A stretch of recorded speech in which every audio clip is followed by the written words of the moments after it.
Hello जी, कैसे हैं आप सभी लोग। Welcome back once again to Testbook super coaching. मेरा नाम है विदुवीरेश्वर शर्मा। और बस आईबीपीएस पीओ का आपका एग्जाम होने वाला है, तो मैंने सोचा यार क्यों ना एक आईबीपीएस पीओ कैंडिडेट के साथ इंटरव्यू किया जाए, ताकि जो लोग एज अ पीओ आईबीपीएस के पार्टिसिपेटिंग बैंक्स को ज्वाइन करना चाहते हैं उनको एक आइडिया मिले, इंसाइट मिले कि भाई क्या वर्क लाइफ बैलेंस होता है, कैसे सिलेक्शन होता है। तो आज हमारे साथ विशाल गुप्ता जी जुड़े हुए हैं, जो कि अभी देना बैंक में एबीएम की तरह, यूको बैंक में, माय बैड, यूको बैंक में एबीएम की तरह काम करें। तो विशाल जी, वेलकम टू द सेशन। आपका बहुत बहुत स्वागत है। कैसे हैं आप? बढ़िया हूँ। Thank you. तो सॉरी आपको आज छुट्टी वाले दिन परेशान किया, बट ये जरूरी था सेशन। नहीं है नहीं, ना? कोई प्रॉब्लम नहीं। हाँ। तो चलिए, तो विशाल जी के साथ काफी पुराना एक फ्रेंड है मेरे, विशाल जी, काफी पहले से, कॉलेज के टाइम से। तो स्टार्ट करते हैं। सबसे पहले जो मेजर स्टूडेंट्स का कंसर्न रहता है, बैंकिंग क्यों चूज किया आपने? जैसे कि बैकग्राउंड हमारा इंजीनियरिंग ही है, जी। तो फिर आपने उसके बाद बैंकिंग क्यों चूज किया? हाँ, एक्चुअली मैकेनिकल इंजीनियरिंग है अपना, तो उसमें प्लेसमेंट्स का इतना इशू रहता है कि प्लेसमेंट हो ही नहीं पाता। और जी जी जी। जिनका भी होता है तो अगर कोर में हुआ तो फिर तो ठीक है, कोर हम्म के बाहर गए फिर तो चांस ही नहीं है कि कोई ग्रोथ हो। और hmm banking is the fastest growing sector आज की डेट में, अगर देखा जाए तो। कि हम्म। मतलब हर रोज बैंकिंग ग्रो कर रही है और हर रोज ही कुछ ना कुछ न्यू डेवलपमेंट्स हो रहे हैं इस फील्ड में।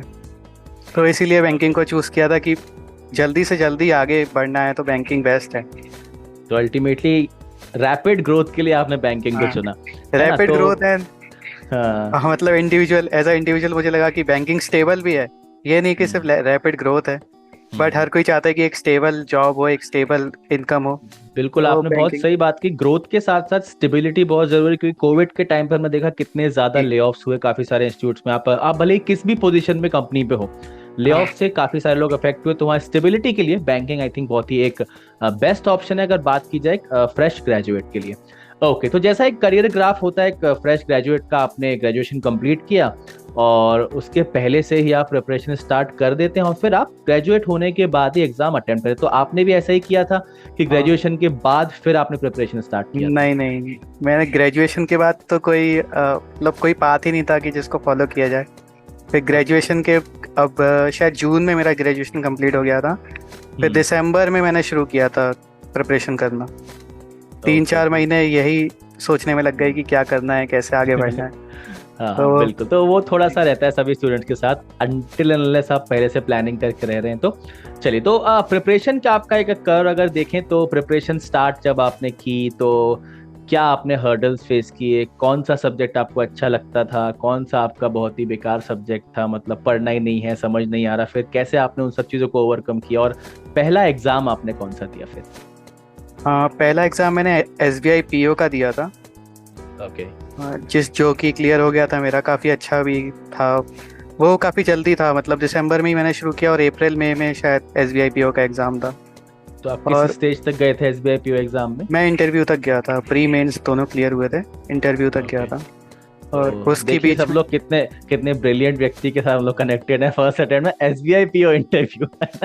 तो इंटरव्यू में आई थिंक थोड़ा बहुत कुछ भी, मतलब इंटरव्यू तो अनप्रिडिक्टेबल होता है, हम प्रिडिक्ट नहीं कर जी। सकते, है ना? तो उसके बाद फिर आपने नेक्स्ट एग्जाम कौन सा दिया? फिर सब्जेक्ट की हमारी बात चल रही थी, हाँ, फेवरेट सब्जेक्ट कौन सा था और लीस्ट फेवरेट सब्जेक्ट कौन सा था?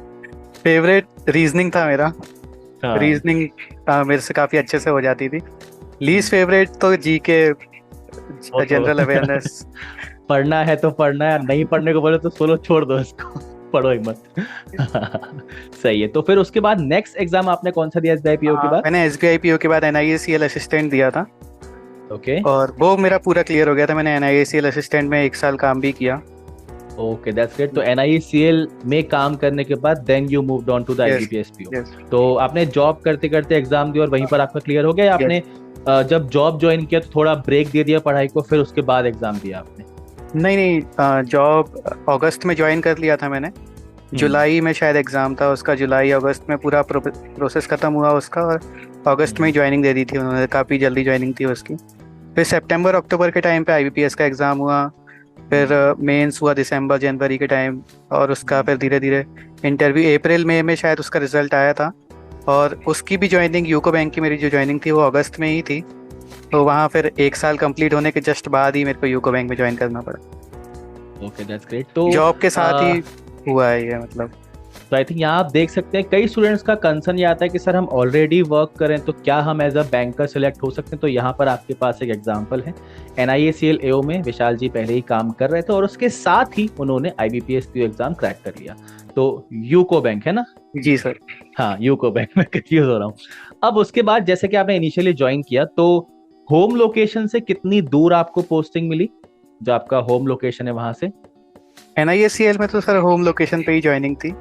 हाँ, Okay. बट बैंक में अब मुझे काफ़ी अच्छी पोस्टिंग मिल गई थी। Home Okay. लोकेशन से थोड़ी दूर थी, बट सिटी बहुत ही अच्छी, मेट्रो सिटी में ज्वाइनिंग थी मेरी। बहुत ही तो पास, आपको ऐसा मतलब कोई दिक्कत नहीं थी। मतलब अप डाउन आप जा सकते थे वहां पर अगर करना हो, लेकिन मैं वहीं रहता हाँ, हूँ। विद इन द स्टेट आपको एक अच्छी सिटी में जॉब काफ़ी अच्छी लोकेशन मिला था। लोकेशन थी मेरी। ओके, तो जैसे यहाँ पर आपने बोला कि सिटी लोकेशन है, कई जैसे आपके कांटेक्ट में कोई हो या ऐसा हो जो पहली ही पोस्टिंग क्या आपको किसी रिमोट लोकेशन पे मिल सकती है? रिमोट लोकेशन तो नहीं बोल सकते उसको, रूरल लोकेशन जो रहती हैं, लेकिन आजकल जो हम लोग जिस फेज में हैं, जितना डेवलपमेंट हो चुका है, तो ऐसी कोई जगह रिमोट लोकेशन बची नहीं है इंडिया में। हाँ, मतलब आपको बताऊं कनेक्टिविटी बाय रोड तो है ही कनेक्टिविटी सब तो जगह। बहुत अच्छी है। हाँ, हम उसको थोड़ा सा मतलब सिटी और उसमें अर्बन और रूरल में उसको बाइफरकेट कर सकते हाँ हैं, बट कर रिमोट सकते नहीं हैं, बट बोलना चाहेंगे। हाँ रिमोट तो ऐसा कुछ भी नहीं है। आप पूरी क्योंकि कनेक्टिविटी हाँ, आपको सब जगह है। मैं भी बाय रहा हूँ। रोड कनेक्टिविटी है। ओके, तो हाँ स्टार्टिंग जब आपने एक मेट्रो सिटी में ज्वाइन किया तो NIACL में आप ऑलरेडी काम कर चुके थे, हाँ वो जी। एक इंश्योरेंस कंपनी है। हाँ फिर आप एज अ PO बन के आप बैंक में गए, तो क्या वर्क कल्चर में डिफरेंस हुआ? क्या आपको वहां पर लगा कि नहीं यार ये वहां पर अलग होता है, ये वहां पर अलग होता है, ऐसा क्या आपको डिफरेंट फील हुआ? हाँ, NIACL में ऐसा कस्टमर डीलिंग कुछ नहीं थी। ओके। हाँ, बट बैंक में आने के बाद आपको कस्टमर से डील करना है। आप वॉक इन कस्टमर्स आते हैं, तो आपको उनके अकाउंट ओपनिंग करनी है, उनसे बात करनी है आपको। तो NIACL में ये सब कुछ नहीं था। NIACL में सिर्फ एक डेस्क जॉब, जिसको आप बोल सकते हैं कि बस आप वहीं बैठे हुए हो, वहीं आपको सब कुछ करना है। आप एक, मतलब कैसे समझाऊं आपको, एक टेबल दे दिया है और वहीं बस बैठ के आपको बस पूरा वहीं 9 आप बैठे घंटे हो। वहीं बैठना है।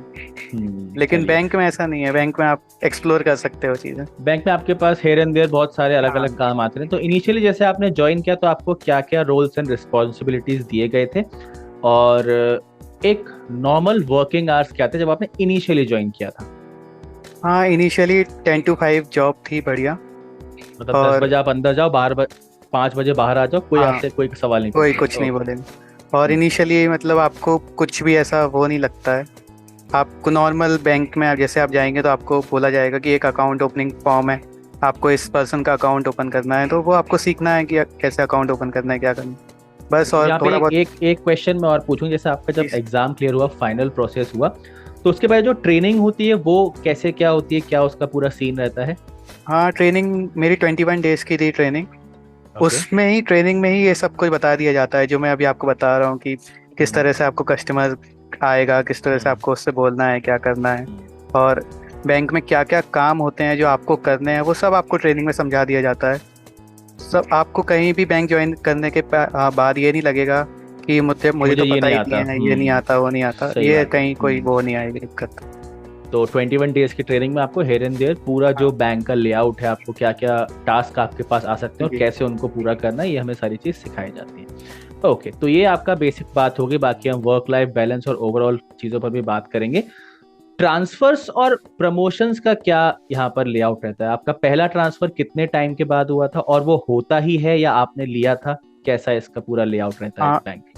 एज अ PO हर बैंक की अलग अलग पॉलिसी रहती है, मैं आपको बताऊं। बट एज अ PO आपको ट्रेनिंग दी जाती है। 6 to 8 मंथ्स आप मेट्रो में रहेंगे, 6 to 8 मंथ्स आप अर्बन में, 6 to 8 मंथ्स सेमी अर्बन में, और फिर रूरल में। तो 2 साल का जो आपका प्रोबेशन पीरियड है, वो ऐसे भी निकल सकता है। 6-6 महीने में आपको 4 अलग अलग ब्रांचेस मिले। या फिर कुछ लोग हैं जिनको 2 साल जो प्रोबेशन पीरियड है वो एक ही ब्रांच में निकल गया है। तो वो पर्सन टू पर्सन डिफर करता है। तो यहाँ आपके पास चॉइस रहती है कि आपको ट्रांसफर लेना है या नहीं, या बैंक नहीं, टू बैंक वेरी करता है? बैंक टू बैंक वेरी करता है। इसमें आपको चॉइस तो नहीं रहती है, बट वो बैंक टू बैंक वेरी करता है। आप अगर फर्स्ट पोस्टिंग में ही काफ़ी अच्छा काम कर रहे हैं, तो क्यों कोई मैनेजर आपका ट्रांसफ़र करवाना चाहेगा? वो तो आप वहीं रहेंगे। ठीक है, तो अल्टीमेटली बैंक की पॉलिसीज पर डिपेंड करता है किस कैंडिडेट्स का हम ट्रांसफर कर रहे हैं या उनको हम सेम लोकेशन पर ही रख रहे हैं। और प्रमोशंस के लिए जो एलिजिबिलिटी होती है, जैसे काफी सारे एग्जाम्स भी होते हैं, जैब और कैब होते हैं, सो उनके थ्रू प्रमोशन का क्या सीन रहता है, आपने ऑप्ट किया है या नहीं, या फिर जो नॉर्मल जो प्रमोशन का ग्राफ है वो कैसा क्या रहता है वहां पर? प्रमोशंस बैंक्स में तो बहुत ही ज़्यादा इजी हैं अभी। JIIB और CIB जो आप बोल रहे हैं वो आपको स्केल 3 के बाद काम आते हैं। आप ओके। स्केल 1 में, जैसे मैं हूँ अभी असिस्टेंट ब्रांच हेड, तो आप जैसे स्केल 2 में आप मैनेजर बन जाते हैं, ब्रांच हेड बन जाते हैं, तो वो आप 3 साल में ऑप्ट कर सकते हैं। और अगर आप मतलब प्रोबेशन ही 2 साल का होता है, आप देखेंगे तो काफ़ी फास्ट है। प्रोबेशन के 1 साल बाद ही आप स्केल 2 ले सकते हैं, और फिर उसके जस्ट 3 साल बाद ही आप स्केल 3 बन सकते हैं। 6 साल का टाइम है आपके पास JIB और CIB निकालने के लिए। फिर उसके बाद जब आप स्केल 4 के लिए जाते हैं अगले 3 साल बाद, तब आपको JIB और CIB है हेल्प लगती है उसमें। स्केल 3 तक आपको JIB CIB अगर नहीं भी करें तो भी कोई इशू नहीं आता है उसमें। ओके, तो जैसे आपने प्रमोशन का बताया, तो जैसे आप स्केल 1 से स्केल 2 जा रहे हैं, देन 3 जा रहे हैं, तो आपको कोई एग्जाम या इंटरव्यू ऐसा कुछ देना पड़ता है? इंटरनल एग्जाम होते हैं, काफ़ी इजी होते हैं, मतलब उसमें ऑलमोस्ट 100% लोग क्रैक कर ही लेते हैं उसको। और एक इंटरव्यू होता है, डे टू डे बैंकिंग के टास्क होते हैं, उसी से रिलेटेड होता है। और जो बैंकिंग में डेवलपमेंट्स हो रहे हैं थोड़ा बहुत वो आता है। सो अल्टीमेटली वहां पर आपने जैसे बोला एग्जाम इजी है, गेम पूरा इंटरव्यू का रहता है। इंटरव्यू में भी बहुत इजी रहता है, जैसे जिस ब्रांच में आप हैं, जो आप रूटीन वर्क कर रहे हैं वही पूछा जाता है इंटरव्यू में, और हो भी जाता है, क्योंकि बैंक्स में आजकल बहुत ज़्यादा रिक्वायरमेंट है लोगों की। ओके, ठीक है। तो ये आपके ट्रांसफर और प्रमोशंस की बात होगी। अब एक सवाल जो सबके मन में होता है, जैसे बैंकिंग की अगर बात करें तो SBI PO is the top most, फिर लोग आते हैं IBPS PO में, और बेसिक जो डिफरेंशिएशन फैक्टर है जैसे सैलरी है।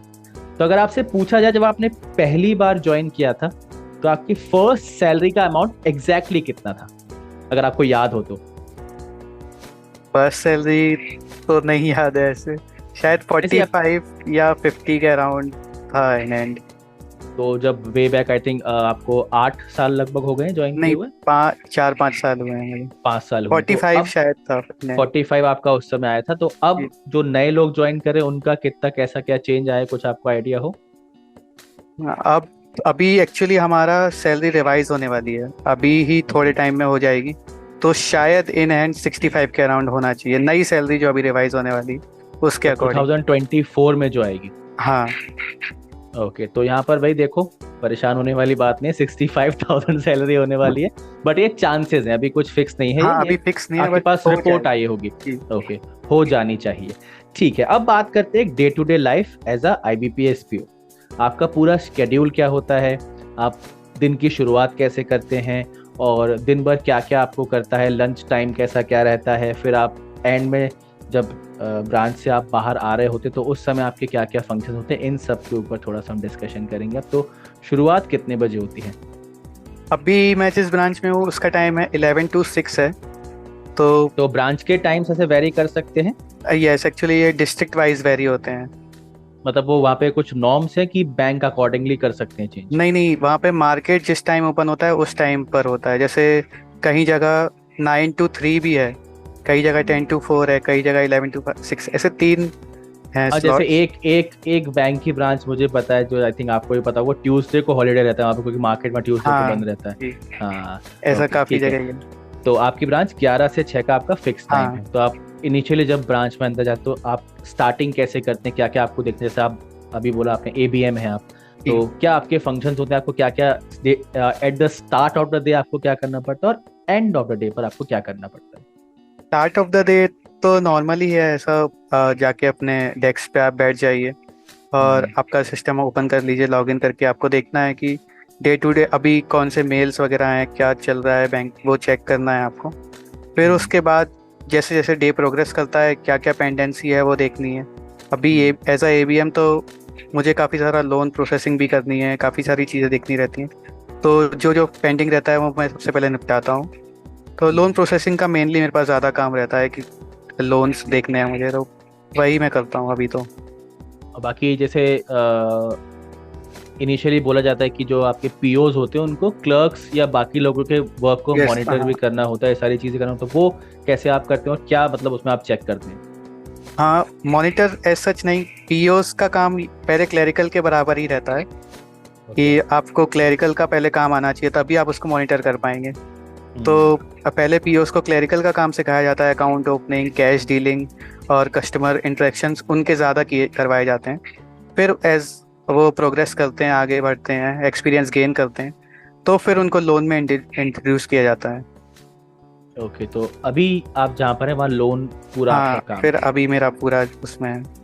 और अगर एक हम पीक बिजनेस डे की बात करें, मतलब मैक्सिमम क्राउड उस दिन आपके पास आना है, तो ऐसा कोई फिक्स डेज होते हैं कि इस दिन बहुत ही मैक्सिमम क्राउड आना है, हमें पता है कि यार इस दिन तो भीड़ होनी ही होनी है, ऐसे कोई स्पेसिफिक डेज होते हैं? मंडेज तो ऑब्वियसली होते हैं ऐसे कि मंडेज को तो आना ही है, और स्पेशली सैटरडे संडे जब हॉलीडे हो तो उस मंडे तो काफ़ी भीड़ आती ही है।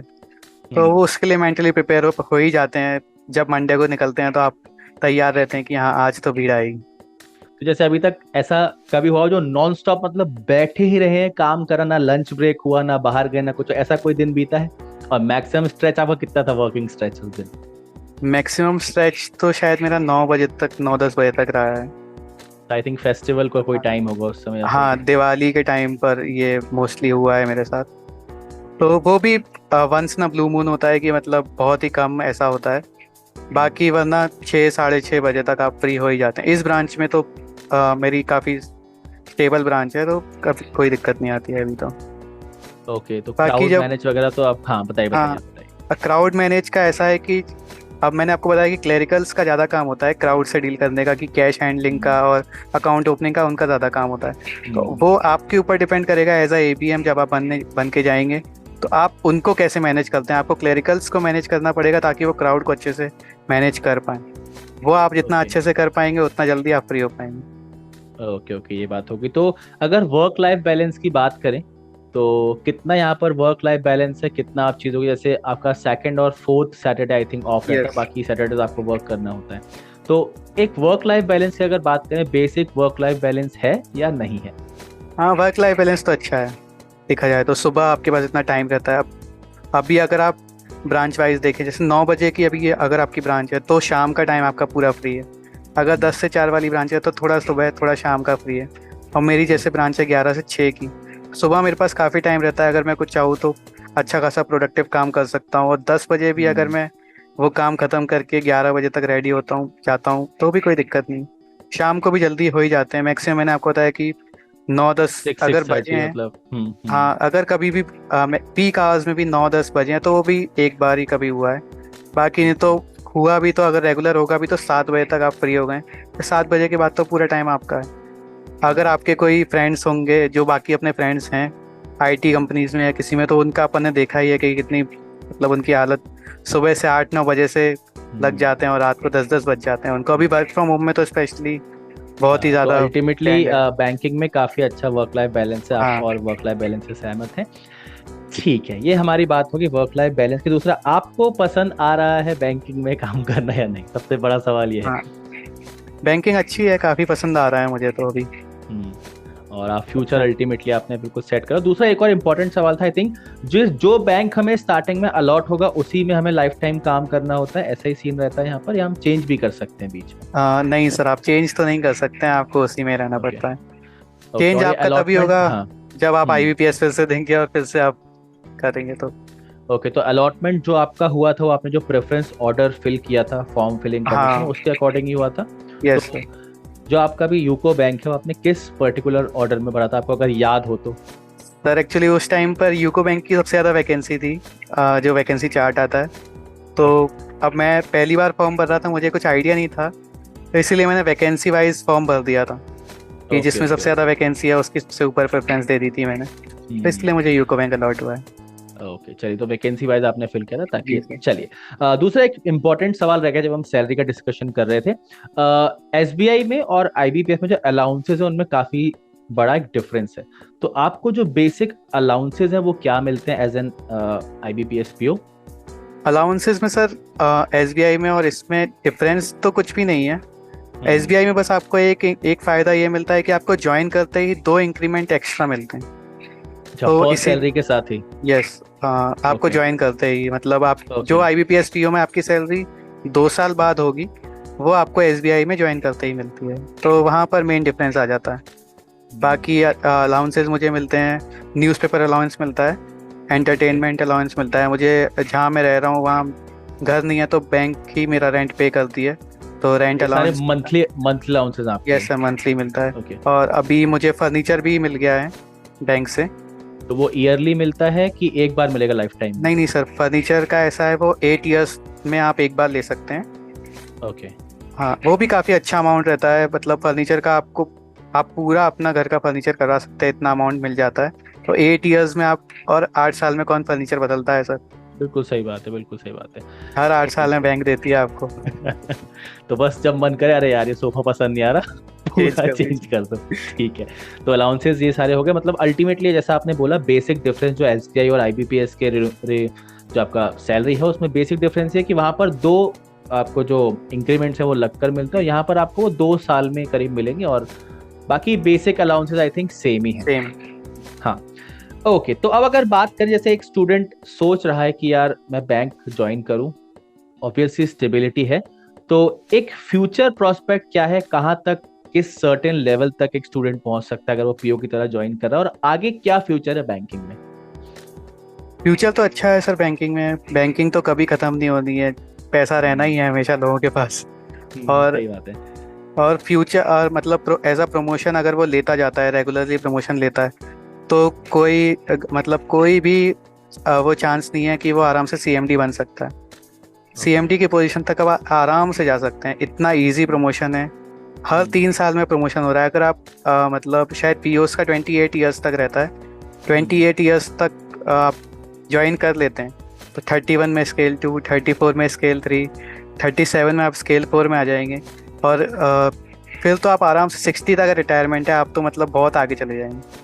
मतलब ultimately GMC if you are, तो हाँ, इफ यू आराम आर से। Willing to take the promotions you will definitely get promoted, वाली चीज है। काफी सारे लोगों को मैं जानता हूँ जो प्रमोशन नहीं ले रहे हैं, उन्होंने कहा ठीक है यार नॉर्मल जो है वो ठीक चल रहा है, बट अगर आप प्रमोशन लेना चाहते हैं तो डेफिनेटली एक इजी पाथ है, और थोड़ा बहुत एफर्ट तो देखिए ऑब्वियसली करना पड़ेगा, आपको थोड़ी चीजें पढ़नी पड़ेंगी, आप जैसे जैसे ऊपर बढ़ते जाएंगे इंटरव्यू थोड़े टफ होते जाएंगे, but again if you are willing to do it आप डेफिनेटली इजीली प्रमोट हो सकते हैं, है ना।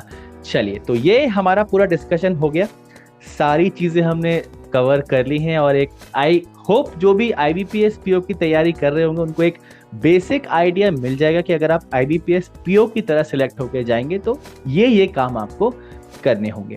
तो विशाल जी, एक फाइनल नोट, जैसे फॉर एग्जांपल मैं एक बिगनर स्टूडेंट हूँ और मैं आईबीपीएस पीओ का एग्जाम देने जा रहा हूँ, तो आप क्या उनको सलाह देंगे जो आपने पूरे अपने प्रिपरेशन से लेके अभी तक सीखा, और कैसे आप उनको मोटिवेट करेंगे कि भाई तुम ये कर लो और आईबीपीएस बन ही जाओ? हाँ सर, वैसे मेरा जो पर्सनल जो मैंने फॉलो किया था वो ये था कि मैंने कोई भी टॉपिक अगर किया है कंप्लीट आज, तो मैं उसके टेस्ट ज़रूर लगाता था।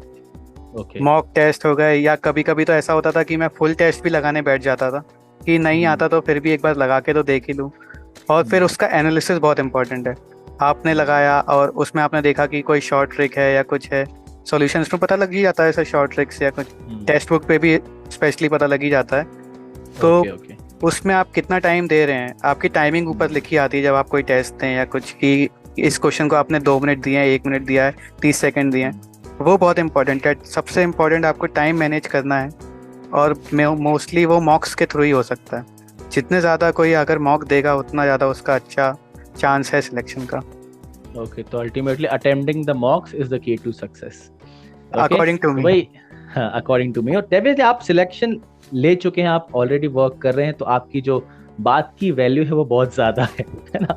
तो इस सेशन में हमने डिस्कशन किया विशाल जी के साथ कैसी आपकी लाइफ होती है जब आप एक पीओ बन के आईबीपीएस के पार्टिसिपेटिंग बैंक्स में जाते हैं, कैसे आपको प्रिपरेशन करना, और कैसा कैसा आपका पूरा एक दिन दिखेगा जब आप एक आईबीपीएस बैंक में पीओ बन जाएंगे।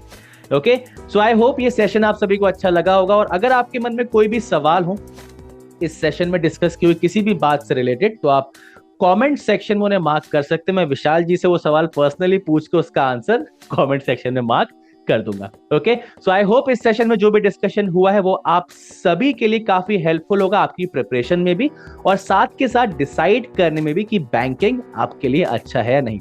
तो thank you so much Vishal ji for joining in this session अपने छुट्टी वाले दिन से इतना आपने टाइम निकाला, उसके लिए बहुत बहुत धन्यवाद। आगे भी अगर स्टूडेंट्स की डिमांड आएगी तो हम ऐसे सेशंस जरूर करते रहेंगे, ताकि स्टूडेंट्स को एक इंसाइट मिले कि एज अ बैंकर हमारे जॉब रोल्स रिस्पॉन्सिबिलिटी क्या होती है। Okay, so with that said, thank you everyone for joining in this session. मिलते हैं एक और ऐसे ही धमाकेदार सेशन में बहुत जल्दी Testbook super coaching banking channel पर। तब तक के लिए bye bye and take care everyone.